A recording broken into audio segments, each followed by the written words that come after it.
Day 1.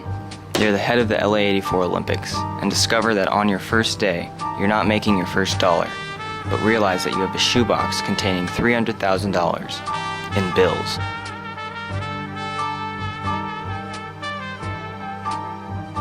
This was the exact circumstance which the head organizer, Peter Ueberroth, had on his hands along with the Soviet boycotts, other foreign affairs, and the lack of interest in the Summer Olympics, even from its host city. So how did this become such a success?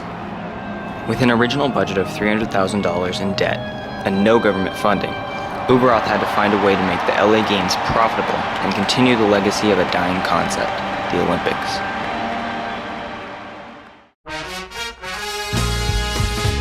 To understand the pressure put on by the IOC to get a successful Olympics, we have to take a look back a decade before '84, when the world was changing dramatically inside America and worldwide. War and peace collided in a foreign political feud known as Vietnam. The US did pull out their troops, if not for the great politically foreign-savvy President Nixon, but soon his own hand in Watergate scandal will lead to his demise. I have always tried to do what was best for the nation. With these sorts of events, the US and world interest in the Olympic Games at this point was at an all-time low because of all the unrest, especially the damages done in the 1972 massacre at the Munich Olympics, and the economic disaster that left Montreal in a storm of debt that wouldn't be settled for 30 years. Getting involved with foreign affairs was less desirable than ever, and the Soviet threat grew larger as time went on until 1980, when the US led the boycott against the Moscow Olympics with 59 other countries. This boycott was an apparent sign that the world's meeting of athletes and cultures were at its undeniable end. The 1984 Olympics was boycotted by 14 East Bloc countries and only received interest from two cities, Tehran in Iran and Los Angeles in the state of California. Neither city at this point was willing to receive an Olympics, but when Tehran resigned from their bid, Los Angeles won the bid by default. The world has come to Los Angeles, 140 nations exactly. The weather has cooperated, clear skies, temperature in the 90s. It's the moment of anticipation before the great event begins. The city of LA did not want the Olympics, but head organizer Ueberroth believed in the Olympics and that it would be a success under him. He knew that money would be a problem and that he would not just need to make good decisions, but the right ones. Since Los Angeles had so many venues already, the games could be done in an elaborate yet cost-effective manner. The city already had an Olympic Coliseum that was still being used and maintained, so Ueberroth did not have to worry about the cost of a modern facility. Los Angeles also had the sports venues other than the Coliseum, such as the Forum Arena in Inglewood, the Pauley Pavilion on the UCLA campus, Dodger Stadium, and other venues all around Los Angeles. Los Angeles as we know it is a city of business, Hollywood, and commercialism. Ueberroth's experience as the previous owner of First Travel Corporation helped him gain sponsorship and money for the '84 Olympics.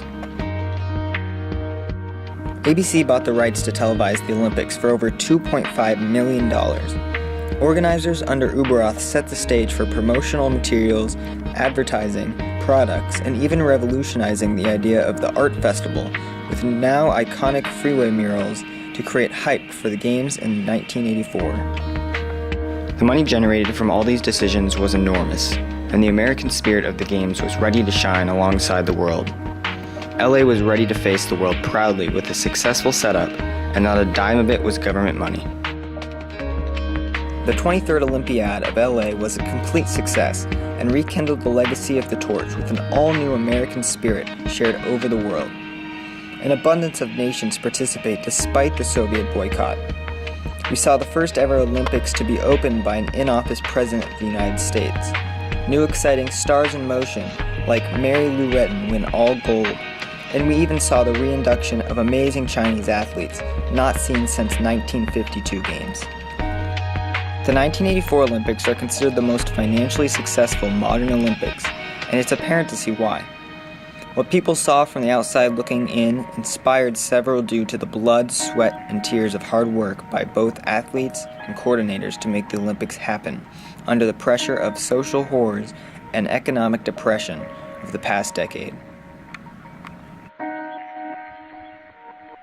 The Games were a success because people like Uberoth cared more about the legacy of a great symbolic tradition that they knew could still be appreciated worldwide. After the 23rd Olympiad, countries weren't afraid of hosting an Olympics because of Los Angeles' smart and efficient handling of the event.